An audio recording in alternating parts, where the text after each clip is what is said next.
Hey guys, this is Hell Hades, and we have done it in one day. We have got ourselves a bunch of Skull Swans, a bunch of Drakes. We're going to fuse ourselves a Skull Lord Var-Gall. What did I do then? So I already had two Drakes. I had one that was already a 50. I had one that was a level 1 in the vault. I was using one for my faction wars anyway. I had a spare one in case he was needed for a fusion. And I had one Skull Swan as of this morning. I spent about 2,000 energy and I got 9 more Skull Swans. Pretty lucky, I bet, but shows that the drop rate is actually a bit better than I thought in my video earlier today.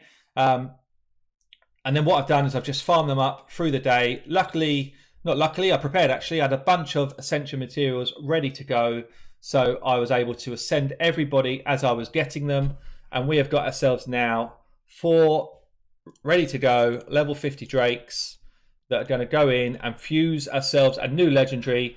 I'm actually pretty excited about this guy. I know that he's not going to be top tier everywhere, but I feel like finite and arena, he's going to be awesome. Let's go. Here we are, Skull Lord Var-Gall. Insane base stats. That's what I really love about this guy. Insane base stats. So I'm live on Twitch right now. What we're going to do is build him up tonight, and then I'm going to do clips of him in different bits of content. Okay, guys, we are ready to roll. Built up my Skull Lord. So what have I done? I have given him masteries, which are kind of dungeon build initially. We're going to do some arena stuff later. But I think this is going to be where you get your best bang for your buck. So War Master giving you some damage against the sort of main bosses, the main enemies. From what I've seen so far, his damage is not that high as a base level. So War Master will give you that extra kick that you need against the enemies. And we've just kind of built a general clan boss build here. Chance to do more damage here when you are max HP. Chance to regain some life if you're getting a bit low. And then at the moment I've done this kind of accuracy into Evil Eye for dungeons. This was probably a bit of a misclick down here. It does give me a chance to extend his decreased attack. But on hindsight, I probably would prefer defense secondary tree to this. When I was doing this, I was thinking, oh, well, at least I can extend his provoke. But reread it and you can't extend provoke, so that was my bad. So I would rather do this type of build like this. But we'll do that. We'll change it up when I do the arena build later. In terms of his skills then, I've booked out all his skills.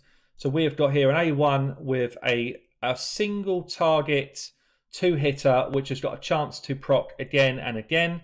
We'll see if this happens very often today. We've got an A2, which gives him a strength and buff, which is actually very solid. And then it's got a single target provoke, which is not that solid. But it's on a 2-turn cooldown, so we might get it back relatively often. I've got him going quite quick, and I'll show you the gear in a minute. And then we've got this A3, which is actually his clutch ability. Decrease attack on all enemies. I've booked it up, so 100% chance. And I've booked it down to 4 turns. Do I think he needs books? Probably not. Probably not. Out of all the legendaries I'm looking at recently, he's probably not someone that I invest tons of time and books into. But he's also not a bad legendary, I think. So, you know, we can have a look at it and we can make sure that that I'm right with that. But, yeah, you know, we'll see. He's got these 2 passives. The passives I'm not that keen on. He's got this one here, which gets a chance to place True Fear if you decrease his max HP by more than 20%. And every time he's attacked, unless it's a boss, they're going to decrease their max HP by 5. The only place I see that this might work is the arena. Can't see it working anywhere else. We will see, though, in these runs I'm going to do, does it ever get on? Does it ever proc?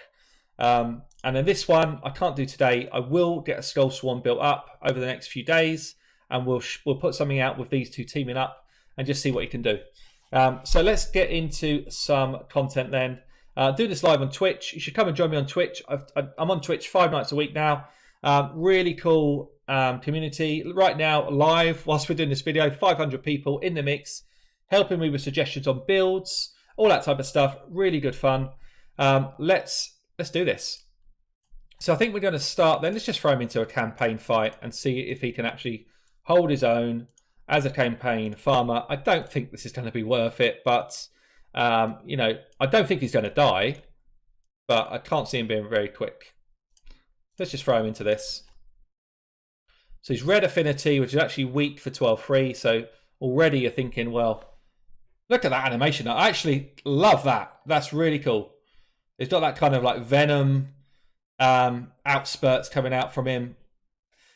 His character design here looks really cool. I actually didn't love the character design. I don't love the character design in the game generally, but I really like it here. See, he's got his strength and buff up. He is taking no damage at all. No damage. He's just revived the Skull Swan. Actually, I've got the Skull Swan here. I didn't even realise. Just revived the Skull Swan. Get in there, my friend. He's he's enabling him to get going. That's pretty cool. Got the provoke out on the main threat, which is nice. So at least the AI is picking out the person that you probably don't want to have their turn. But all in all, he's taking no damage at all, is he? Look at that. He's taking 0 damage against these people that are the positive affinity against him. So, you know, I know it's only brutal 12-3, but yeah, come on. He's pretty nuts. But he's definitely, because of his other abilities, you know, his A2 is not a damage dealing ability. So it just means he's super slow. Look at this, 1 minute 13. Get on with it, my friend. You know, so he's definitely not going to be a campaign farmer. Even if you're early to mid game, that's not where you're going to use him. So let's get into some dungeons. So we're going to end with Fire Knight, so I think that's going to be his best spot. Let's just try him elsewhere. Because his damage is quite low, so his negative affinity here, do I think he's going to be useful here? I mean, he's going to do decrease attack. He's going to have a counter attack. I don't think this is going to be a good spot for him, really. He's the wrong affinity. We'll throw him in there just for a look. I guess perhaps I'll throw him in with slightly less ridiculous champions. Otherwise, yeah, everyone's just going to be looking at the damage I'm doing with other people. So I will put a Sandlashed in. Sandlash is pretty cool to go into this fight. Neutral affinity here. We can put in somebody for decreased defense. So we're putting a Tyrell, and then we're putting a couple of rares, I guess. So maybe a Reliquary. Reliquary, and I think we'll go in with someone for speed, I guess. So let's go for an Apothecary. I think I've actually stolen some of Apothecary's gear to gear other people up. Let me just check him out. No, it's all good. Okay, cool. So we've got 2 positive affinity, 1 neutral, 1 void, and then this fella. So he should be soaking up the damage at least. And then it lets the other people do their work as we need it. So decreased defense goes out. Let's see what sort of damage he does on his A3 here. So a lot of it's negative hits, as we think. 26 odd K on his best crit. And he's got quite decent crit gear on. So, you know, he's about 70% crit rate, about 250 odd crit damage, 4K defense. He's not kind of slouching in gear. His multipliers feel pretty mediocre. I don't think that's what they've built him for. He's built as a massive tank that's not going down very easy, not so much as the damage dealer. So he's got what there, you've got 4 hits off, and now we're about 10K hit. It's not bad. It's not bad, but don't build him if you're looking for that absolute damage dealing champ. Decrease attack across the board. Average damage again. So, you know, it's yeah. He's definitely not hitting hard here. He's not going to be speeding up anyone's Fire Knight run, but he will be the tank for you. So, you know, if you look at him here, he's tanking it up. He literally shrugs off damage. He is an absolute beast. Natural high defense, natural high resistance, natural high HP. He's an absolute beast. I think I'm going to come out of this. This team will win this fight easy enough, but this is not his space to be. Dragons, he will carry you through the waves in a similar way to what he's just carried us through there. So we've got a strong affinity for him. Perhaps we will show this one all the way through. So let's put him in this spot here. Decreased defense, bit of nukage here, poisons, heals. Who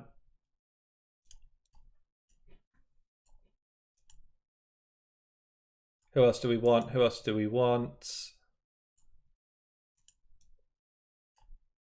Maybe just bring our speed in again. So we'll show him here.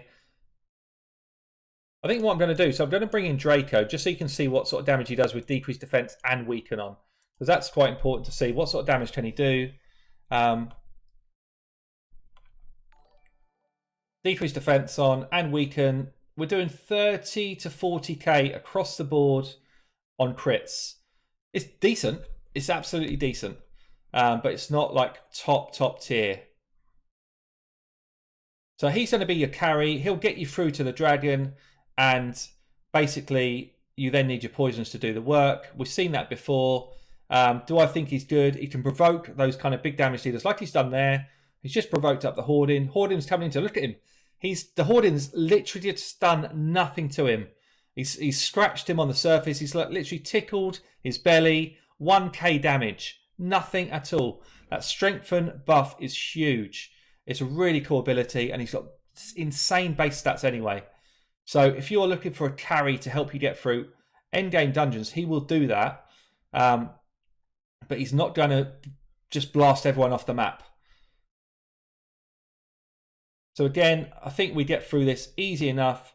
He does some decent hits actually. 30 odd Ks is decent, but I've got him in pretty good gear. Not like my best gear, but pretty good gear. Provokes again the Tyrell, so we're not going to get that decreased defense across the board. Pretty smart AI. Yeah, all in all, I like that. That's pretty cool.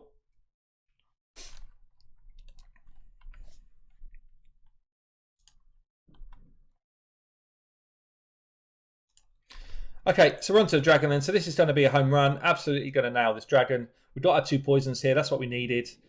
He will bring decreased attack to this fight when he gets it off. He's also doing his extra hits, which is quite cool. So how often have we seen that procced? I've seen it procced a few times already, which could be very fun in the arena. It'll kick out a bit of damage if you put War Master on him. So, you know, he's got 2 chances. Well, every time it procs an extra time, he's got an extra chance to get that War Master off. So I definitely think War Master's the way to go if you're going to put him into your dungeon teams. So I think, I'm not going to, shall I show you spiders? I guess he could be your spiderling tank. Let's get rid of that. Go onto the map again.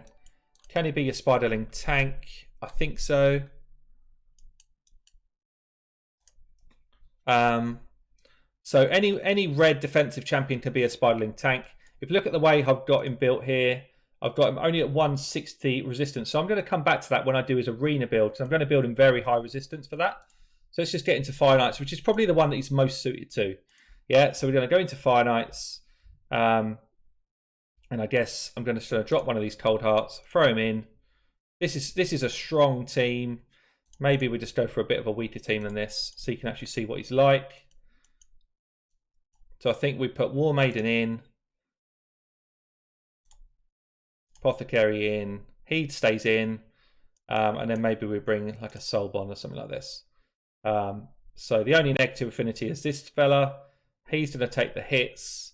Hopefully we've got enough CC and stuff going on. Actually, I've stolen loads of her gear. Can't use her. Who did I put it on? Who did I put it on? That's the trouble with this new gear sorter. I actually can't remember who's geared and who's not. Perhaps we just go Sandlash. Let's try this. So I've got my decreased defense in here. I've got one person for decreased turn meter. Decreased attack goes right across the board. Awesome. Decreased defense is on, plus a stun because I've got a stun set on the War Maiden. And then we just got that provoke going out just every couple of turns. He soaks up some of the damage, takes it away from the person that you don't want to take it. You know, he's going to help you through the waves for sure. He also has that decrease healing, which is going to be cool when you get to the boss. He also has the additional chance to do extra hits, which is good for the boss. You know, so this is a great dungeon for him. It's probably his best dungeon by far. It's the only dungeon I'd say he's a 5 in. But the rest of them, he's probably a 4 in terms of his carry ability.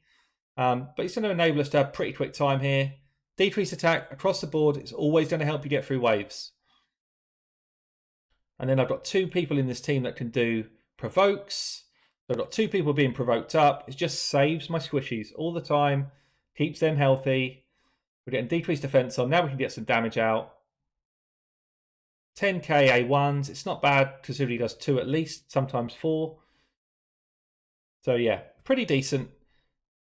Do I think he's worth your effort fusing? From what I see so far, I think he probably is. If you're struggling to get through any of the dungeon content, he's going to be a carry for most of it. I personally think he's best suited for the arena, but he will definitely help you through dungeons. I can't see him having a spot in clan boss teams at all. Just not built for that. But anywhere else in the game, I think he's pretty decent, and he will be excellent in your faction war team. So when I get into the dungeon here, get into the main boss fight, and then we'll see how much he helps break that shield. And there's actually not that many champions in the game that give you that 100% heal reduction, especially if you don't have a cold heart. Then he could be really helpful to keep that HP level down. So he's just done there, just a 2-hit, but 2 hits is still quite nice. So we're going to get through that shield quite quickly. He's then put strength on himself. He's trying to provoke, which is a bit stupid, but I guess, you know what, I think everyone with that skill would do the same. Probably going to Heart Seeker into nothing now. Like everyone else, he's doing a silly AI at silly times. We get the Heart Seeker going, so at least we're going to break that shield, or keep the shield off. Decrease defenses on, and we're away. Again, just one double hit there. It's not proccing that much, but then it's not got that higher chance to proc. I think, is it 30%? And you almost don't want him to put his strengthen on there, do you? You almost want him to keep going with the main abilities. But all in all, look, we're up to 3 minutes. This is not quick. I haven't got my quick team out here, but I think he's decent here. He's the right affinity. He's going to help you do that decrease attack when he actually plays it at the right time. So he's absolutely right for this dungeon. But what we're going to do next after this is we're going to get him re-geared for the arena, sort his masteries out to be a very high resistant, very high tank build, and I think his best spot is going to be arena defense. Extremely hard to kill. One of the most annoying types of champions to face, because how do you deal with somebody that just doesn't take a hit, that doesn't take a debuff? Very difficult to deal with that style of champ. Nearly done this.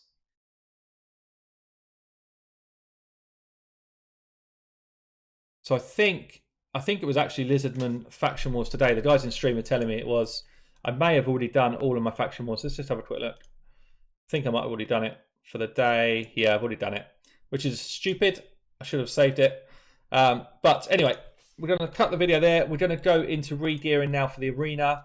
I'll get some feedback from the guys here in Twitch, see what they thought. And then, we'll go again.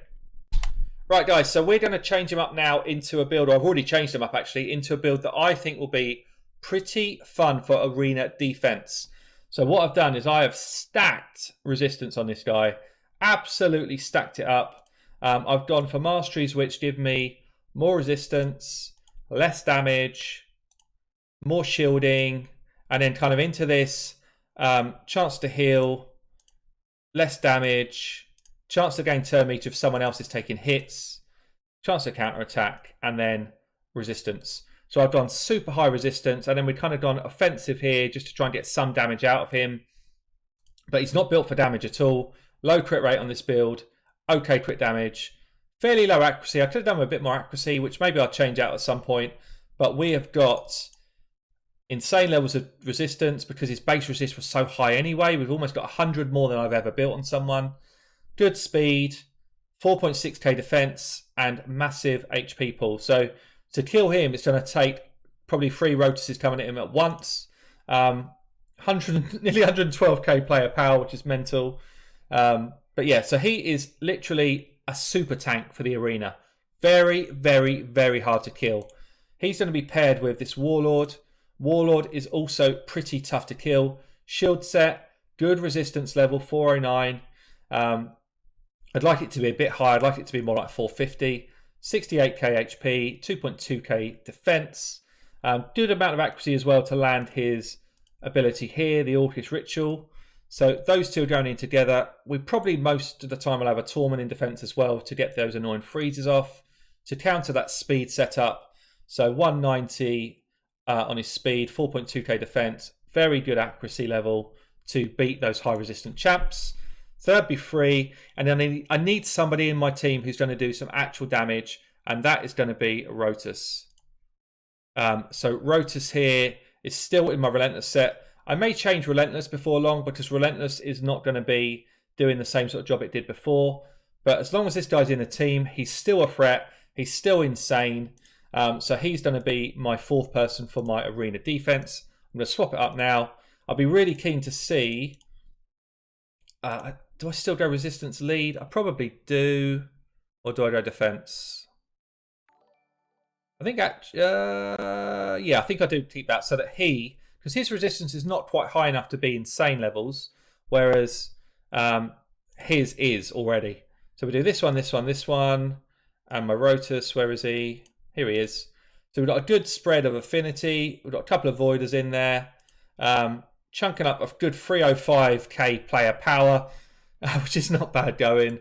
Let's get into some battles then. So because this is my arena defense build, and that's what I see him as. I don't see him as an arena offense. What I want him to be is insanely difficult to kill in a team of people which are difficult to kill. Another way you could do this is just to have somebody like a revive champion in here, like an Arbiter, would be absolutely fine to do as well. If you had two revive champions, then that might be a bit over the top, but also pretty good, like a Morley and an Arbiter could work well in this team. But let's see what's going to happen. I'm going to run it on auto because that's what arena defense does, right? They come at you and basically they try and do their damage in a period of time when you're not doing anything. This is the way it would run. We get decreased attack still on all four of them, even though his accuracy was not that high. Warlord brings that shield for us. And even against a Sir Nick, who chunks damage, as we know, they are going to struggle to get through this type of level of defense. He's resisted everything that's come at him so far. Could even be fun just to go full-on resistance team. Rotus, though, you know what he's in there for, guys? He's in there because he is absolutely insane in this game still, even with that nerf to Relentless. And this team will be difficult to kill, not impossible. You know, someone could still come out with silly amounts of accuracy and try and debuff him or something, but he didn't even take a scratch in that fight. Like, basically zero damage. This team I couldn't beat earlier. Yeah, this team I couldn't beat earlier. I probably still can't beat them, to be fair, because I don't think I've got enough damage, but let's see if they can still beat me. Let's see what happens here. So we get a fear, decreased speed on my Rotus and Tormund. He's coming at my Rotus. He's saying, well, is that what you've got, fella? I've got some out as well. This might end up just being like basically a stalemate fight, which is what you want for your arena defense. If you cannot win fights as arena defense, all you've got to do is stay alive because someone has to leave the game, right? You don't have to be there for the whole fight. So if I lose my Warlord, I'll probably lose the fight, actually. But I need Rotus to start shaping himself up, doing some work. You can try and steal his buffs, Jack. You're not stealing his buffs. He has got insane levels of resistance. It's a shame. I did lose my Warlord there. If we can take down that Rotus, though, we probably still win the fight. I need my Rotus to go insane. But look, I mean, he's taken a couple of hits, I guess. It doesn't feel like he's likely to die anytime soon. Keep coming at him. Keep coming at him. What are you going to do to him? He is an absolute beast mode tank. So maybe I need probably a bit more defense actually on my Warlord. My Warlord's defense level is just a bit too low, which means they've got through his defense too easily. They are coming pretty hard at my Rotus. I'm going to lose the fight, actually. I'm going to lose it. But interesting, if I had another couple of people like this guy, let's see how long he lasts. I mean, he's just absolute beast mode tank.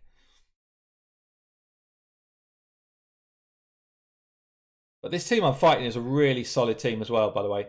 2 revive champions, a Rotus, a Jack for crowd control. So finally we go down to a 16k hit, which is not that much. So that's, I think, going to be a pretty hard to kill arena defense. Let's try against one more team, another strong one. So this, again, is a very strong team here. 2 revive champs, a Rotus, a Trunda.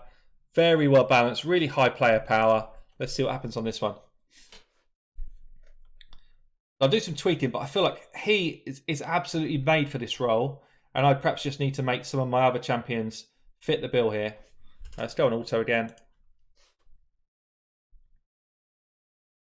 So you see there, my Torment went with his provoke, and he only provoked one of them. And my Torment's got very high accuracy, which just shows how high their resistance is as well. We're doing pretty good damage across the board. See my Warlord, he's just actually getting beaten up here. I need to change his gear up a bit.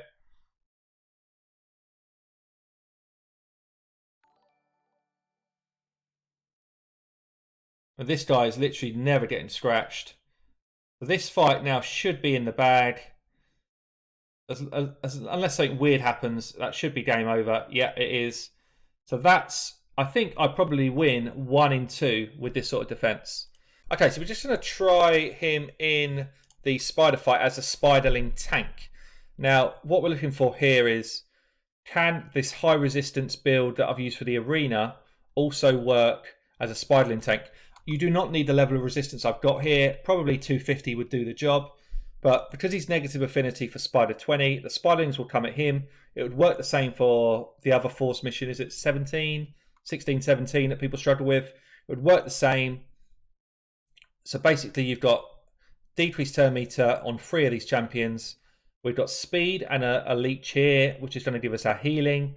And then basically everyone else is just there for the show. So let's see how this goes. Now, we've got other people that I use as tanks. So Razin is a good example as a spiderling tank. But if I'm honest, he goes down relatively quickly. So I think with this build, he has that strengthened. He puts decreased attack out on the enemy. I don't have accuracy up high enough to do it all the time. He's taken 1 poison there out of 3. I bet he doesn't take many at all. He's not really taking much of a hit. Now he's got strengthen up as well. So he's going to take 25% less damage than he was just now. I think he tanks this up pretty easily. And because Leech is out there now, as soon as he does his AoE damage, he should just absolutely just heal himself back up. So even doing that A1, if I had Warmaster on there, he would have probably healed up to full. So maybe that's the kind of difference that you would go for this as a kind of main build. But I think he does this job as well as anyone I've seen. I wish though that A2 is perhaps just not quite strong enough. He does it so often, and actually it's not that great an ability. He's pretty close to dying here. I don't have any sort of healing champion in this team though right now. He does his A3 though, so he's healed up a bit. Not that much actually. But he's doing enough of a job to kind of just keep us at bay. If I had more AoE damage going in, then he would be taking a lot less than this as well, to be fair.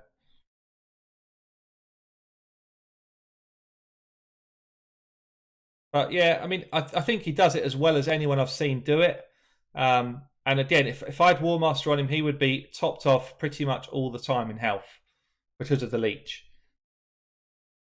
So definitely an option for your spiderling tank if you're struggling to deal with these kind of high level spiders. As it goes, he's gone down. It probably means my run is over. But the job that I wanted him to do, or try to see if he could do it, he definitely can do it. So he's an interesting champion. Yeah, he's an interesting champ. He's not going to absolutely rock your world, but he will do a job for you in a number of areas of the game. He's kind of like mid 3s to 4s across the board instead of, like Mashaled here, who's basically now 5s across the board. Do we manage to squeeze our way into doing this? I think we just about do. Oh, it's close. I think we just about make it. But yeah, he's definitely good for this role. Guys, comment below. What do you think of this new guy, Skull? What's even his name? Skull Lord Var-Gall. What do you think? This is the build I absolutely love on him. He's not going to do crazy damage for me, but he's also going to be really difficult to kill. I've been Hell Hades. I'll catch you all soon.